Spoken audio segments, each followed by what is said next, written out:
All right. Well, hello, everyone. Thank you for joining us for today's panel discussion, Black Women in Psychology, the Challenges and Joys in and of Science. My name is Carla Macias. I received my PhD from Rutgers, Newark, and it is my honor to moderate today's panel. The purpose of today's panel is to hear about the panelists' real-life experiences being Black women in academia. As the title suggests, we will ask the panelists to share some of the challenges and joys they've experienced in their science careers thus far. And if they have some lessons that they've learned that have helped them navigate the bureaucracy and politics of academia as Black women in psychology, we'll ask them to share those too. So without further ado, let's get started. So in no particular order, can everyone introduce themselves? Perhaps you can say your name, affiliation, your field of psychology, what you study, and then one fun fact about yourself.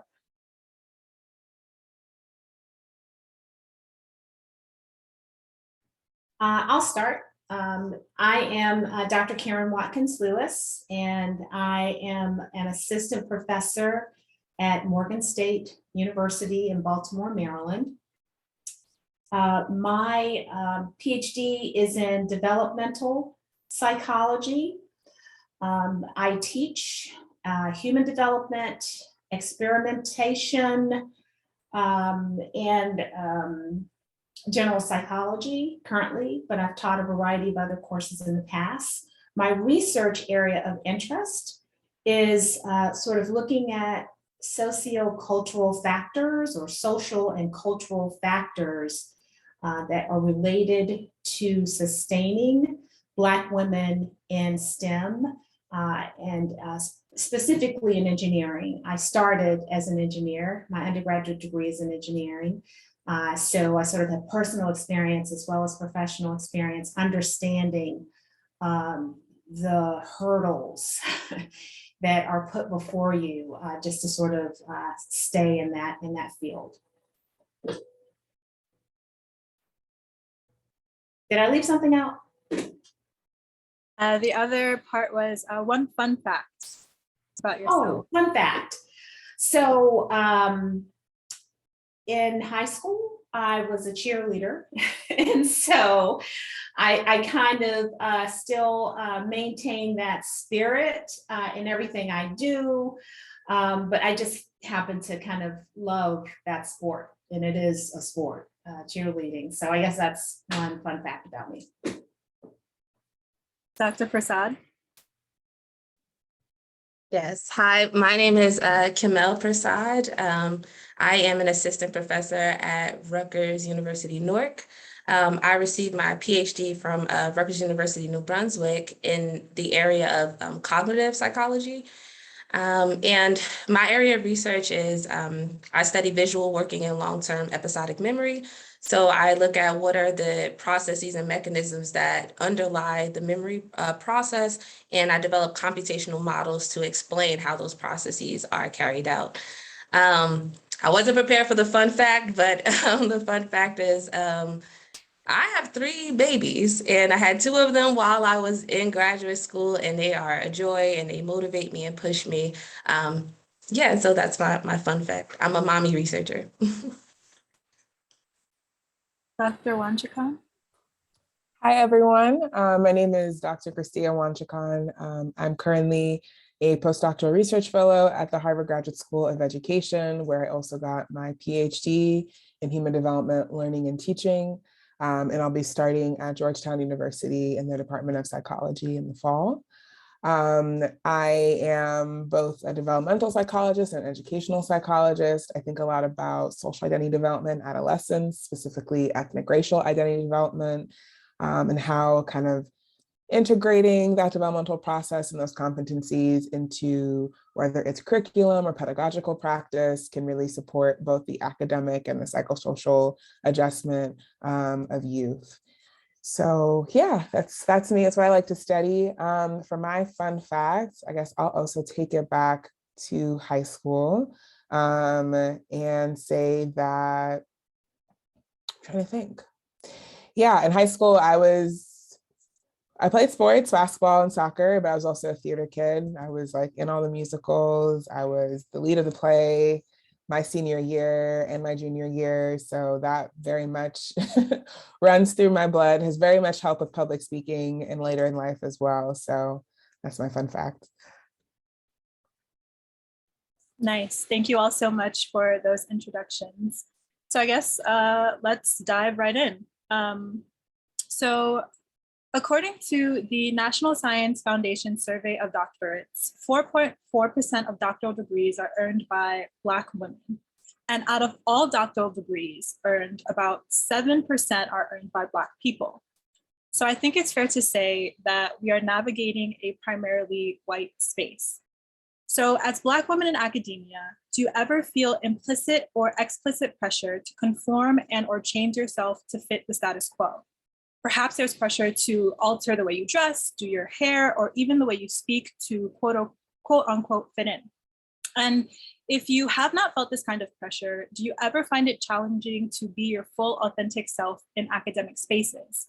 If so, how do you handle instances like these? And I guess I will ask Dr. Watkins-Lewis to start us off with this one. I think the short answer is no.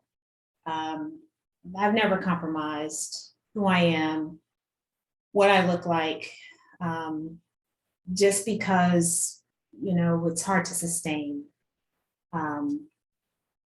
false impressions, just are very hard to sustain.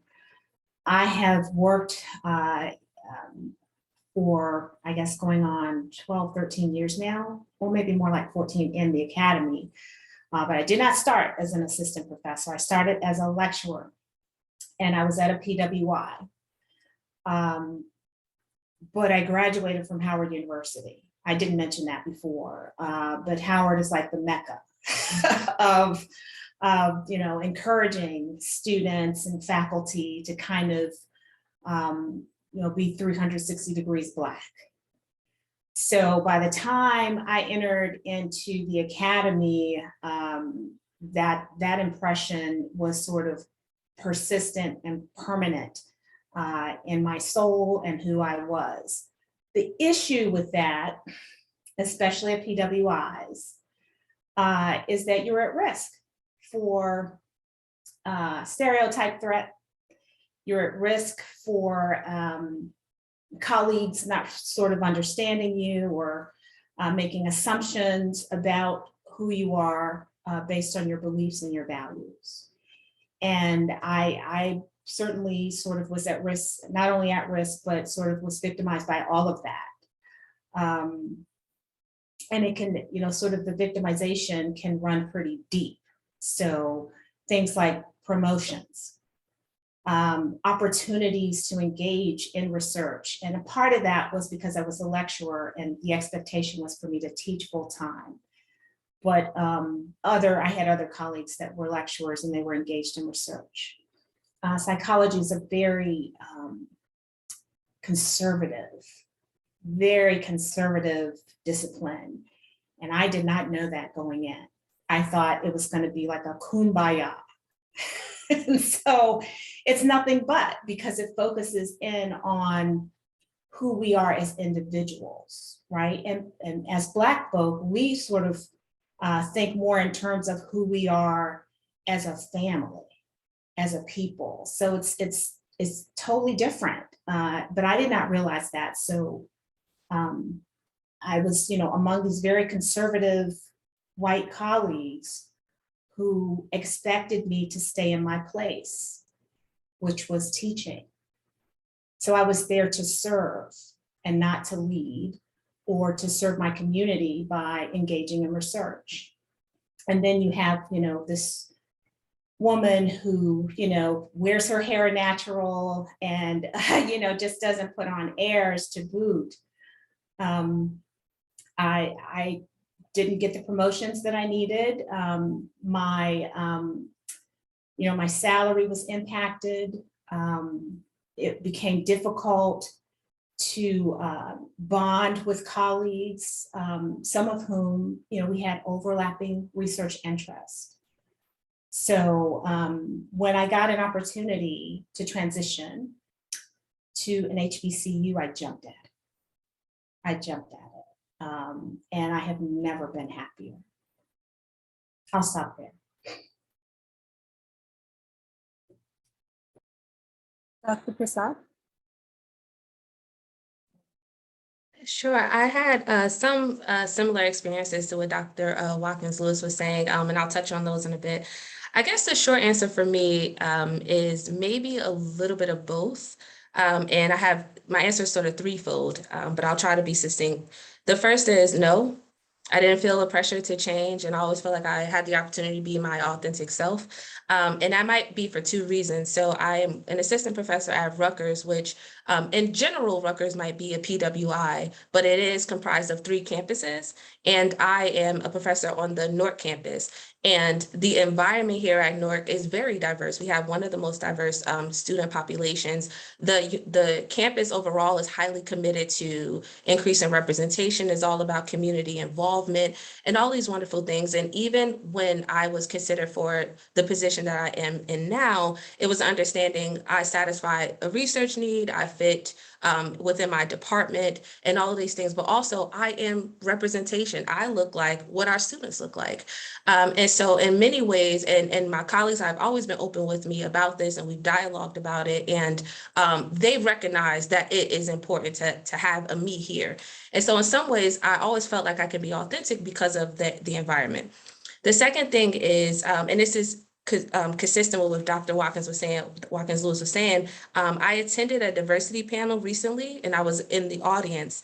And one of the panelists was sharing that there is a sort of resiliency that comes from students attending a HBCU, and they sort of bring that resiliency with them when they make the transition to a PWI.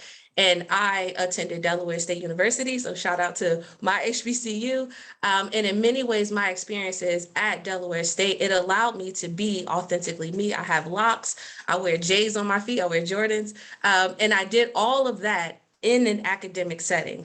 And so when I transferred over to a PWI, it was okay. I was already ingrained and I was comfortable with who I was, so I felt like I didn't have to adjust.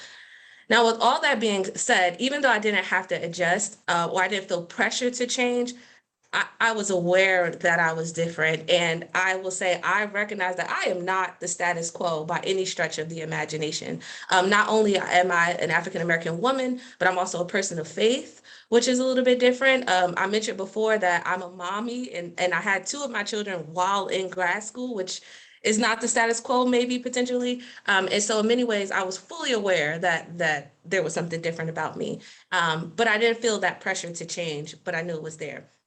And then the last thing on the flip side of all of that, in some ways, I did feel a little pressure to change my speech, such that I would be a much more effective communicator for the audiences that I was speaking to. And I recognized very earlier on that how I talked at grandma's barbecue when we're playing a game of spades is very different from being in an audience where I need to communicate about a computational model of memory. And so I had to sort of pivot and make that adjustment. And when I want to say, when I make that adjustment, I still feel comfortable to say like, hey, sis, you doing it, or something like that. I feel okay to use that kind of language. But I did have to change some things. Like I had to explain what I meant by certain sayings that I was using, like the pot called the kettle black. I had to recognize early on that sometimes people don't understand what you're saying. So to be an effective communicator, I had to, I felt a little pressure to make that adjustment, and that's all right. Dr. Wantchekon? Thank you both so much for your reflections. So I did not go to an HBCU. I went to Yale undergrad, which is like OG PWI in many ways. And so I think I still kind of came to the same place as y'all because, I felt like, because my high school was also predominantly white, and then I was college, I think I start to realize that, even if I tried to change things about myself and make myself smaller to fit into these places, that I was still, I was still being disrespected. I wasn't being let in the way that others were. So it's like, well, if I'm going to, relax my hair, if I'm going to talk a certain way, if I'm going to try and change what I'm doing to try and fit into these spaces and I still don't fit in, I might as well just be myself. So that, I think was a hard lesson to learn, as a adolescent, emerging adult, but I think really kind of gave me the solid footing I need once I started graduate school to really be like, no, this is who I am and this is why I'm here. Because, it's like speaking it like it in a different language. Like you're most confident in your own language. And if you are trying to speak a different language, you may not be able to communicate the right way. You may not be able to, feel the same confidence in the way that you're doing it. So it's like, well, if I just can at least be sure in myself and confident in myself and just be the kind of researcher I want to be, ask the questions I want to do, then at least I'll have that confidence and not have the added insecurity of like, well, I'm also trying to be someone else while trying to be convincing these people the work I want to do is valid. So I think that was just an important journey for me. And I think one thing that I've also had to do is kind of continue to just interrogate for myself the things that I do that I've come to enjoy, which are in some ways coping mechanisms of some of these spaces. So, I always really like to dress well, and I was on the job market this fall. I wanted to make sure that my looks were together, that, I was getting my hair done, I was getting my nails done. And it's like, well, part of that is my, it makes me feel good. And it's also part of this internalization of I have to present a certain way. I have to come dressed to the T's to be taken seriously in these spaces.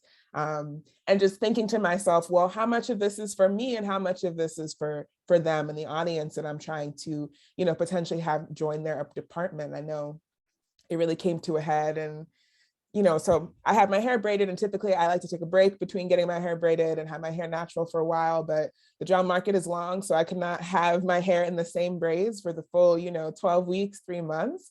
And this question of like, okay, so am I going to go to these, next set of interviews with my hair natural? And I was like, well, I don't want to wake up in the morning and the twist out, isn't doing what I wanted to. And so the braids are easier. And I was like, yes. And also maybe I also feel more comfortable, even though braids are not, let's say like a weave or a relaxed look, I feel comfortable with my hair looking like this, it being longer than I might giving the same presentation, in a way that other people may see my hair as unkempt, right? So I think for me, it's also been about, yes, I've pushed again trying to fit in, but even what are the ways now that I still kind of work to inhabit these spaces, reflections of coping mechanisms of the way that I've had to navigate them through school and now being an academic. But yeah, I'll just say again that I think you are your best self, your most authentic self, your best researcher when you are who you are. And all these questions about like promotion and being in a space, like on the job market this year, I was like, look, if I bring my full self and they don't want me there, like it's probably not the place I'm trying to get tenure, because it's going to be a hard period.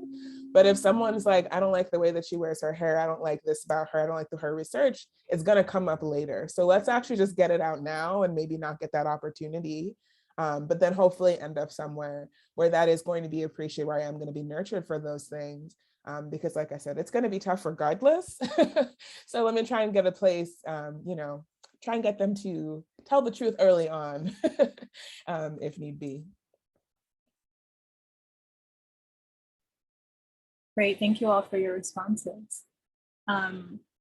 Okay, so I guess we can move on to the next question. This one's on mentorship. So part of being in academia is providing mentorship to students and junior colleagues. How do you stay empowered and fulfilled while providing this service to others? And importantly, in what ways do you empower and support your students? And this time, if you don't mind, we'll start with Dr. Persaud. Awesome. Yeah, I really appreciate this question. So good job to the panel for bringing this one out.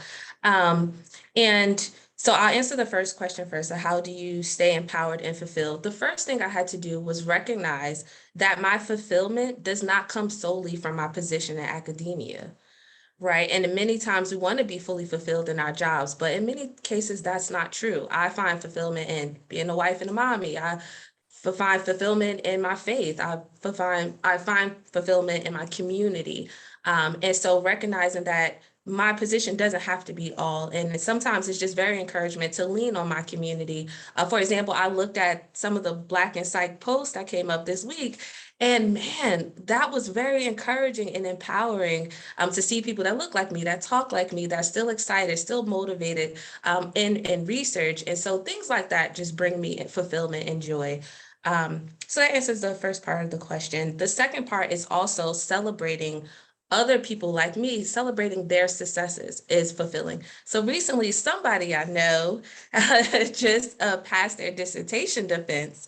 And that was very, very exciting, Dr. Carla. And so just seeing other people's successes is a joy. It's very rewarding in many ways, and that keeps me fulfilled and pushing. And then how do I empower my students? The first thing is that, and again, I am very new in my position as an assistant professor, but I was a postdoc, a grad student, and so I've worked a lot and had mentors. But the first thing is I always seek to be keenly aware of the barriers that they might experience and recognize that a barrier for one of my students might look a little different from the barrier from another one of my students, even if they are of the same social, ethnic, racial group or something like this. And so that's the first level, figuring out what are your barriers. And if I can help you, I will help you. I'll try, I'll consider it. I'll prioritize it, right? Because that's important in mentorship roles.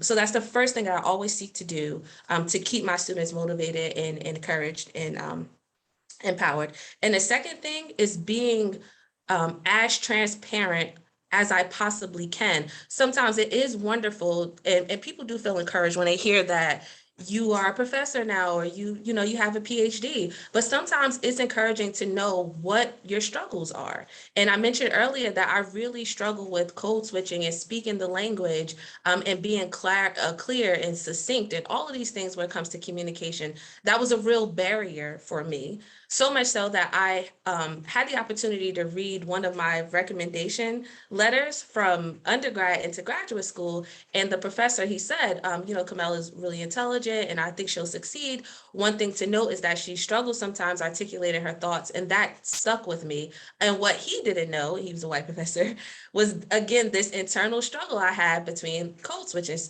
speaking how I talk at home versus in an academic setting.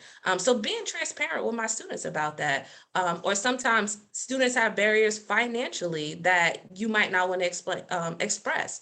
You might have to go to a conference. For example, we had a conference in London at some point, and recognizing, oh, there's a barrier to flying, you know, into London that some students might feel. And so being transparent that I have financial struggles as well, but let's overcome them together. Let's make a game plan.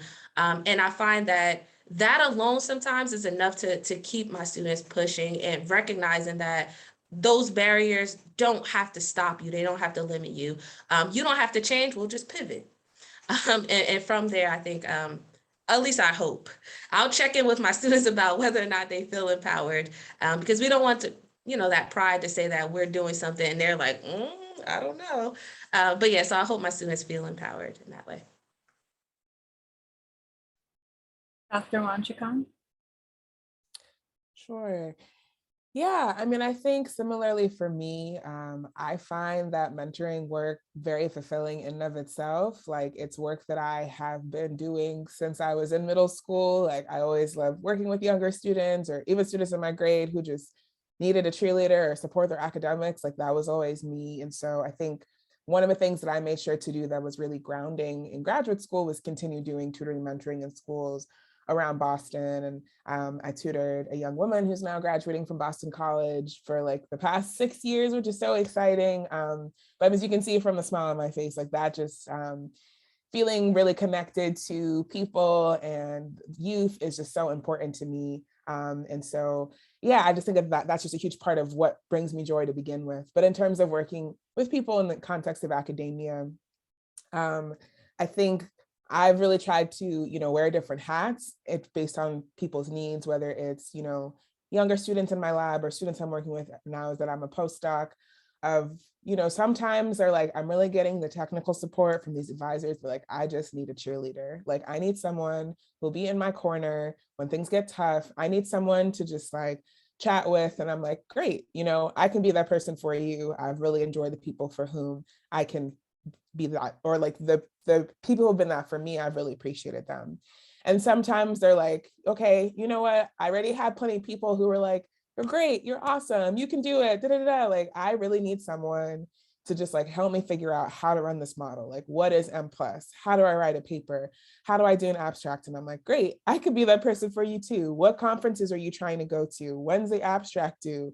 Let's backwards plan from there and think about, okay, maybe you don't want to present this time. How can we get you in a poster? Or you can at least come to the conference. Here's some things you can apply to, right? So I think one thing that's really important for me is just figuring out people that I'm working with, like, well, what are your needs right now? And sometimes it's a little bit of all, and I'm only one person, I can only do so much for so many people. But I think sometimes what has made it more effective is thinking about like, okay, the 5 students who I'm working with, they may all have different needs, they may all have different goals. I'm going to try and figure out like where my value added for them might be, and then kind of save some of my time and save some of their time. Because I also know, even more than many other groups, Black women, we often find ourselves doing a lot of service work that is not on the books because of the work we want to do, particularly with students who we may share identities with, right, who come to us. And then, that's kind of against us later, right? So I think I don't want to find myself in chapters where I'm like, okay, I didn't get any of my work done because I spent the whole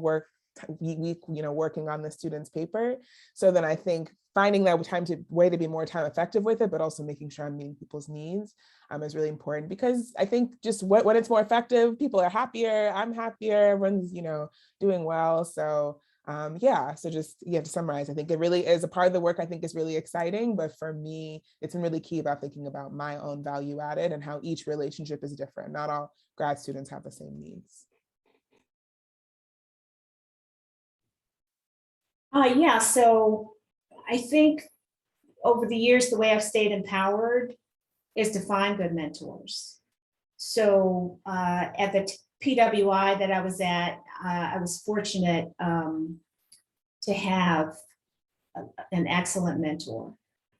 And so then it's my responsibility to pay it forward. So I do mentor students in different ways, but primarily with my psych students, I find that the biggest asset for them is going to be writing style. And so at HBCUs, we're very generous when it comes to accepting students. We're highly competitive, but we're also very generous with whom we accept. So you get this varying degrees of writing experience. And what I found is with writing, that's sort of the biggest area that students sort of need positive feedback. So I invite students to publish with me. That process alone is going to improve your writing skills, because you have a lot of reading to do, technical reading to do, and there's a creative side to it where you get to sort of, paraphrase what you're reading, but put it in your own words. And yes, it's hard as hell, but in the end, you have this product that you're sending to venues and asking them to consider your work to be published. So that is really kind of near and dear to me. I want students to be able to not only express themselves verbally, but in writing. I encourage students to be very protective of their grades, but it's not enough. You have to, there's like 3 or 4 areas in psychology as an undergraduate students that I insist on students knowing. It's a part of mentoring. Number 1, you have to have a really decent GPA. The minimum is 3.0 for most schools, right, colleagues? So, you're really looking at competing with others who have that minimum and then some. So I encourage students to be very protective of their grades. I also encourage students to get research experience, which is difficult to do at an HBCU, but it can be done. You just have to go to other departments sometimes if we can't offer you that. So with that research component, I was given that opportunity by my mentors, to learn advanced statistical analysis, to learn that kind of thing as an undergrad. You're going to be so competitive, right? I help students to engage in the writing process, as I said before, but to take that project from start to finish. So as an engineer, I know how important that is. I'm not naive. I know that most students that major in psychology are not going to become psychologists. They'll be doing other things. And so, to sort of start a project and finish it is valuable. That's something that you can sort of boast about in an interview. I think it's also important for students to volunteer. So to sort of say that they've helped someone from their community, that they're paying it forward. Those three areas are just kind of, I think, a really good formula for moving on after degree completion. And you need to start, I tell students, they need to start thinking about that really from their freshman, sophomore year. But at Morgan State, we kind of have to, mentoring is not a choice. It's not an option because we have so many first generation students that don't realize things like, you can't send an email to a professor with the same language that you would use in a text to your friends. That you shouldn't be dependent on social media for a source of what's going on in the world. You want to tune into NPR or or CNN or something along those lines. It's just what's common sense to us as colleagues. Students are learning, and who else are they going to learn that from but us? So the mentoring piece is important. I find that we have to be mentored as Black women. And then we become empowered in that process. We pay it forward, and we help our students to sort of grow into adults. It's just again, I'm a developmentalist, right? So I'm going to be focused on your growth and your development. And it's amazing to see a student who was a freshman who, sort of was really sort of not aware of all that it takes with this whole adulting process to grow into somebody that is going to know how to take care of themselves and others.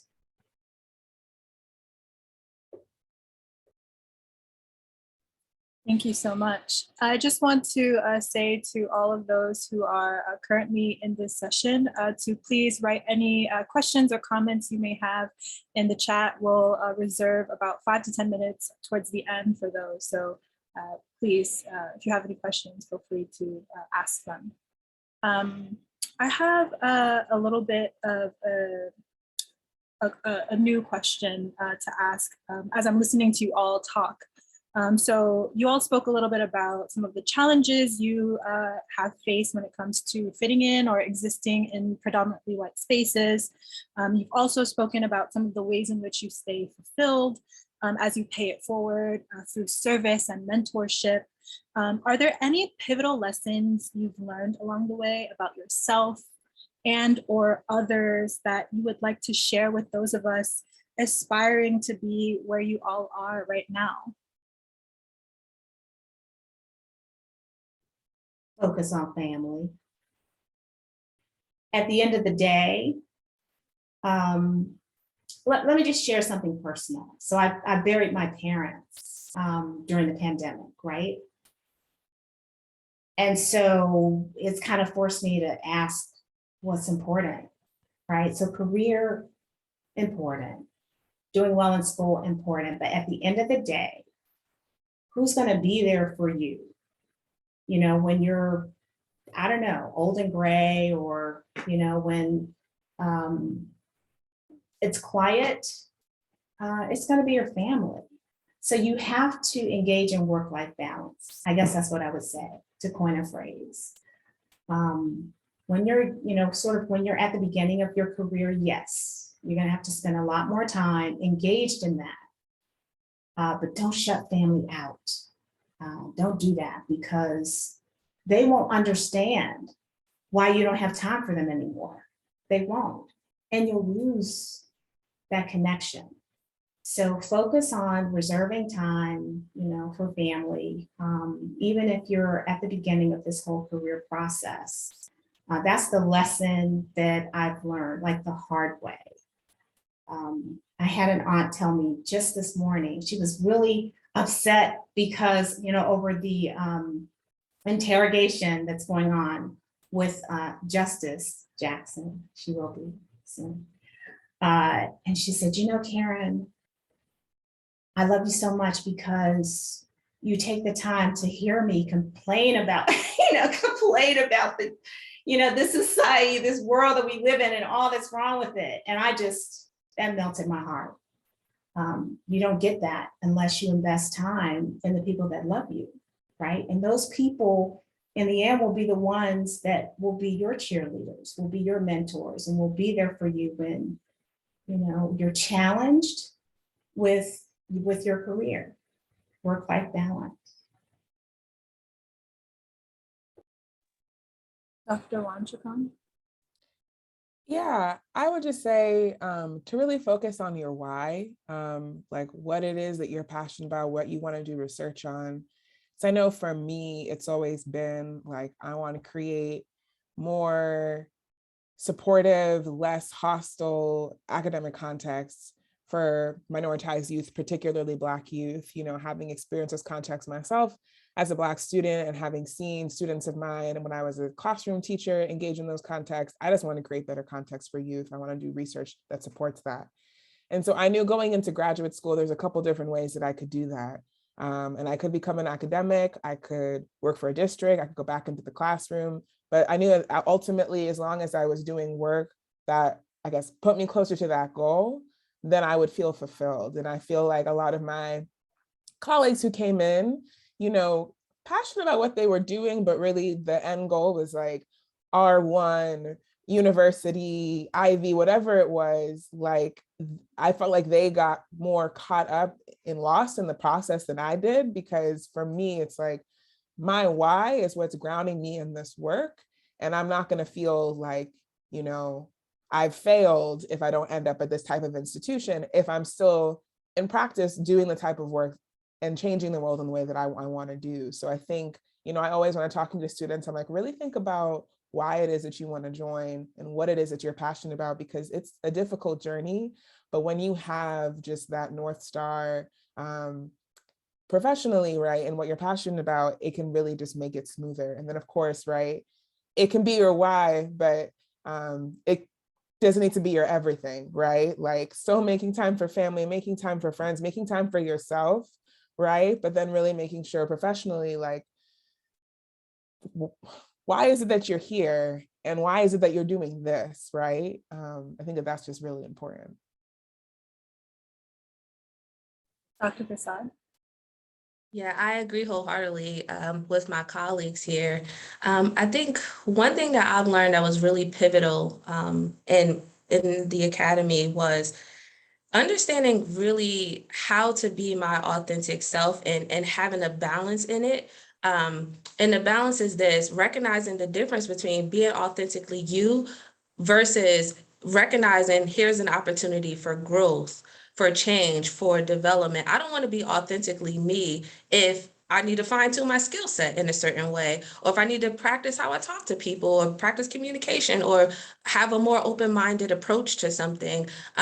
So just having that balance, being you, but also making sure you are improving and growing in your walk and in your purpose. That was something that was very important for me. Also understanding what is ideal versus what is best for practice and how to get where I need to go and operate in this world. And sometimes we want to push for the thing that is ideal. So I love what Dr. Wantchekon was describing, her hair situation, and she was saying, I recognize I want to be authentically me, but sometimes when these braids get a little old, I got to take them out and do a twist out, but that can be seen as unkempt. So let me take a step to think about, you know, how I want to present myself. And I think there is nothing wrong with thinking about how you might present yourself and just how that's going to be a barrier, maybe not, for wherever it is that you're trying to go. I think that is important to think about. And then I will share that I have a book club of other African-American women, and someone shared a clip from YouTube, and it was a motivational speaker who was also an African-American woman, and she was in corporate America, and what she said was, when you want to be your authentic self, make sure you show yourself faithful and have a seat at the table before you come in the door pushing your Blackness or your whatever onto that corporate. To really be effective in doing that, you want to show that your value, that what you saying is based in fact, and that you have something to contribute. So, you know, make sure you have that seat at the table, that you've established yourself and the value that you bring. And then you open the door to have that opportunity to start saying, hey, you know, now you should consider this, or you should pivot in this way. And I had to learn that, because right off the bat, as a graduate student, I'm like, okay, where is the minorities? We need to go recruit. We need to do all these different things. But I had to establish myself first. And so I worked very hard to do that by, you know, getting graduate fellowships, postdoctoral fellowships, awards, and all of these things. And then ultimately becoming an assistant professor. So now I can say, okay, I've established that I bring value to the academic field that I'm in. Now, this is how you know, reach back and bring and promote diversity. But sometimes we get trapped in what is ideal, that we forget we need to really make this change in how it looks in practice. So finding the balance there was something that was really pivotal for me to learn. And then the last thing that I really had to learn was understanding what it means to promote diversity or representation in academia in general. And ideally, we want everybody to be committed to that. But then I had to recognize that not everyone has the cultural competence to be a mentor of an individual from a minority group. And so ideally, everyone is saying, oh, hey, I recruit minority students all the time, come into my lab. But recognize that doesn't necessarily mean you have the skills and the awareness to train a diverse student. Do you know what that means? Are you aware of the experience that that student has and what barriers or challenges they might face in the academy? And so I had to learn that too, that some people, even though they want diversity, it requires some cultural competence, and that is okay too. So I had to, once I kind of sort of came into these revelations, I think it made me a much more effective mentor, and it gave me a little bit more understanding of the field that I am in. Right. Thanks so much for all of your responses. Yeah, I'm learning so much. I feel so much gratitude to be here right now. Okay, so part of this panel is talking about some of the joys that you experience in this your careers in academia. It's not all challenges, right? So despite the challenges faced pursuing careers in academia, there are reasons why each of you decided to continue on this career path. What are some of the joys you experienced throughout your careers thus far? And how have these joys invigorated and/or sustained you throughout this journey? And maybe we can start with Dr. Watkins-Lewis. Everything's a joy now. Because God put me where I belong. I really like being at Morgan State. But let me back up a second and sort of speak to some logistics about what I love about my profession. So I love being on a 9.5-month schedule, right? I can do what I want with my summers. My husband, you know, he's grinding it 9 to 5, sometimes 9 to 6 as an engineer, just 50, sometimes 50 weeks a year. And I get to say, ha, ha, ha. I've got my summers off. And so I also like being my own boss. As an educator, essentially you're working for yourself and you get a paycheck. I mean, it's just like the stability is amazing, right? You all probably can tell that I was a cheerleader in high school, I guess.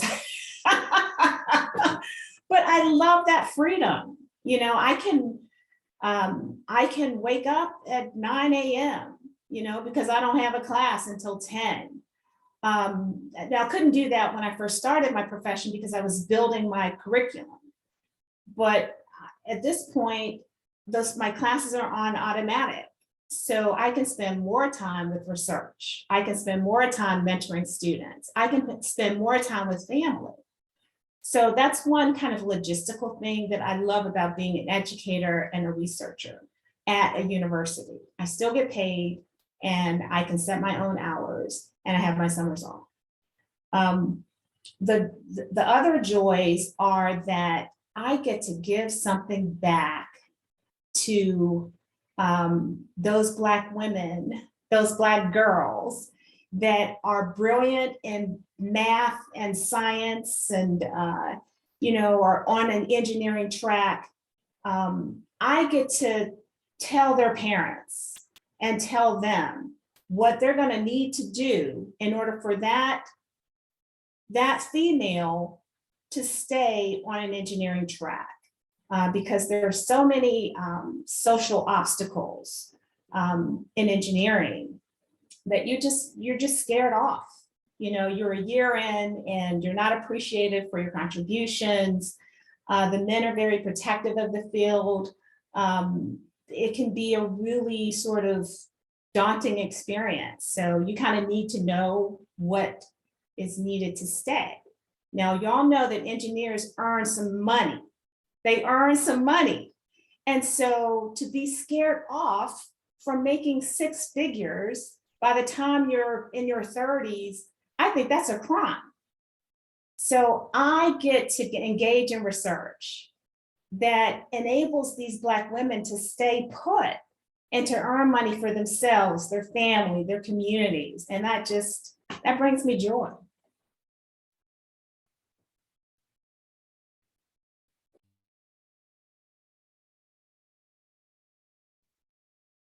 Dr. Persaud.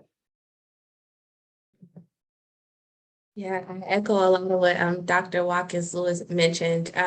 I definitely feel joy from the autonomy that I experience as a researcher, as a developer. I'm not punching a clock.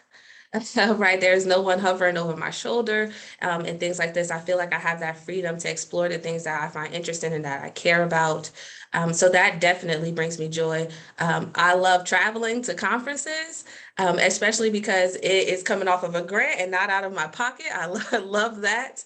And I love the opportunity to go to different places that I would probably not have considered to travel to, which is nice. So I get joy in that.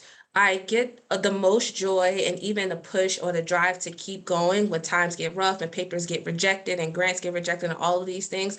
I take joy in knowing that my community is still pushing for me. And at somewhere down this line, someone is proud and happy and excited for me. And I'll be a little transparent about myself. For example, I come from a single parent home and my mom has moved heaven and earth to make sure I have what I need to succeed in academia. And so I take joy and I'm very humble in knowing what she did for me, that sacrifice she did. I take joy in being here because I know what it took for somebody else to get me here. So I have a lot of joy in that. Also, and I kind of mentioned this before, I take joy when my students succeed, especially when I know what their stumbling blocks were, their struggles and all of these things. And I was with them in the trenches. I was shooting with them in the gym, however you take it. But and then seeing them succeed and they, I'm sorry, Dr. Carla, they make it past those stumbling blocks and then they're here and they arrived. I just get so much joy in that even when my paper didn't succeed, my model didn't converge and all of these things, knowing that my students are thriving and they're encouraged and they're motivated, I get so much joy in that. And I agree with everything that's been said. I think for me too, seeing colleagues thrive, students thrive, just Black women who I don't know thrive. I'm just like, yes, it's so sustaining. But I also think what has been really, I guess, joyful for me is, coming in and being really passionate about the topic that, I study, but not knowing a lot kind of from like a research standpoint. And now, having finished my PhD, I always joke, but every single year I'm like, there is no way I'm gonna whatever the next milestone is, I'm like, oral exams, no way. Like general exams, no way. This dissertation is not getting finished. I'm never gonna get a job. And it has found a way of working itself out, has been great. But I also feel like as I get to the end of each year, I'm like, I have learned so much and I have so many more skills that I didn't have last year. And I think one thing that was really really joyful for me, and I'm not going to pretend like the whole last semester was, sunshine and rainbows. Preparing for the job market was really difficult, but going on these job talks and being like, I know my stuff. Like people are asking me questions and I know my stuff. They're like, something sneaky. I'm like, nope, like I can talk to you about the parameters of this model. This is why I can say what I'm saying. Like just feeling confident, like proving to myself that I had a right to feel kind of confident in what it was that I studied was just so like, it's 6 years. And sometimes you're like, what do I have to show for it? My friends have done all this other stuff and making so much money than I do. Like, do I even know anything? Right. And then I'm like, wait, like, I know my stuff. Like this talk is solid. And even if this job doesn't work out, like, wow, like I really learned something over the course of this PhD. I have some concrete skills. And so I think that was a moment, even before like I received my first offer, I was like, wow, like I really, not that you have to get a PhD to be a scholar, but I was like, I am this, like I am a scholar. Like people can come and talk to me about this. Like I could be on a panel about this. Like I know this stuff. And I think just being able, those moments where I just am able to prove even to myself that, I've really done it and, just really reckon with how far I've come in my thinking and everything. It's exciting. Because I think it's very easy, particularly because, you get those rejections or whatever it is, you feel like, oh, I don't know about this or that, but you're like, no, actually, like, I got this.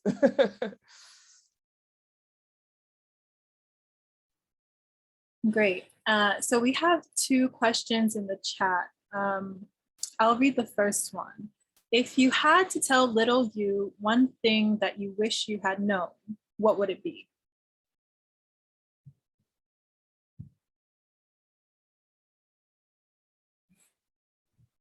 The importance of publishing. So kind of like Dr. Persaud, I was a parent in graduate school, and graduate school is time consuming. It's a lot of work. And so I was overwhelmed with the work, and my advisor's name is A. Wade Boykin, and he's known for his triple quandary. I mean, this man is like brilliant. He's a theorist and, sort of along the lines of Du Bois. And so he was trying to mentor all of his graduate students by getting us published. Well, by that time I had 3 kids and one of them was special needs. And so I just couldn't do it. I told him, I said, I just can't do all this writing and publishing right now. It's gonna have to wait. And he said, okay. So when it was time for me to look for work, I didn't have a publication record. So he knew what I needed and was trying to make it happen for me. And I couldn't, it was a hard choice, but I couldn't. So, publishing is hard. It is hard. It's full of rejection, or that's not a very nice word. It's full of revision and feedback. And you have to have a tough hide. I mean, this profession is not for the faint at heart. So you have to see opportunity to learn when people give you feedback in this publication process. And I should have been ready for that. And that's the one thing that I wish my advisor had said, point blank, if you don't publish, then you're going to struggle to find a job in the academy. He didn't say that. He just said, well, you need to publish. So if you all are thinking about, going into the academy, just start your publication record now. Network with individuals. Don't write it yourself. Get co-authors. Work with your advisor, or email us. We may have an opportunity to sort of collaborate with you. But you definitely want to get published.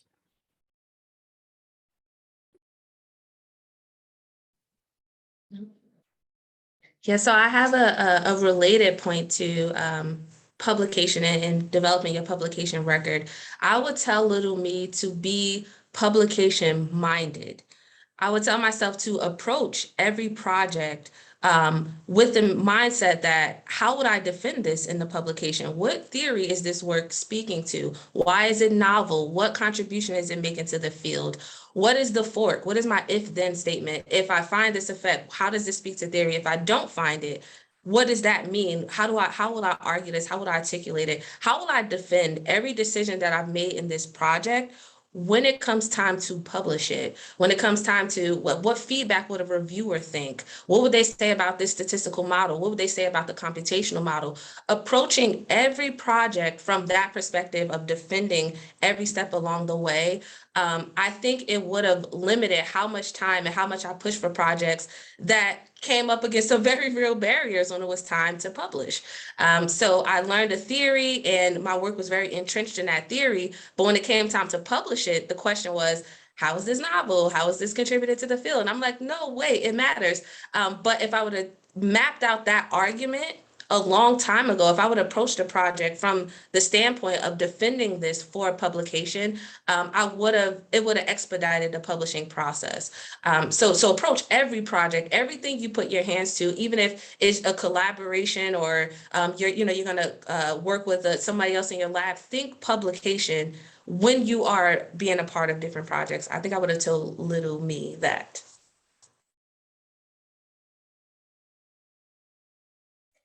And I'll just very quickly say, everybody said this, but I thought it was gonna be different for me, that just the best dissertation is a done dissertation. Like I was like, no, like I'm gonna be the person who really just does a dissertation that they propose it, like that they propose, like pie in the sky. And granted, I was in an ed PhD collecting data in March of 2020 when the Boston area schools closed down for a year and a half. So things had to pivot. And I think that was a difficult time for everyone in a multitude of different ways and different layers. But so much of what I went through with my dissertation was like mourning the dissertation that I thought that I was going to write. And the one that I ended up publishing, which, I took on the job market trail and got me a job. So it ended up being all right. But I think really just, as I know many of you may be in that stage of your career thinking about the dissertation, like you may not, probably won't, if you do, you're very rare, be able to write the dissertation that you pie in the sky propose, and being able to kind of shift to be like, maybe this is what I'll do as like my first assistant professor project, or even later on, but I've had this beautiful idea, but I also need to graduate. And there are barriers to what I want to do right now because students are not in school and I need them to be to do this project, right? So I think I would have told myself to really understand that that's okay, and that it's okay to think about like, well, I don't have to do this right now for it to be valid. Great. So I guess this is the end of our discussion today. I just want to thank you all so much for your words of wisdom and for your time. I know that I have learned so much today from you all, and I'm sure that everybody else who is currently on Zoom also learned a lot from you all today. So I guess with that, we have come to the end of our panel discussion, Black Women in Psychology, the Challenges and Joy in and of Science. A huge thank you to the panelists and also the attendees for attending and then putting questions in the chat that we sadly didn't get to. But yeah, thank you all so much. And I guess until next time. Bye, everyone.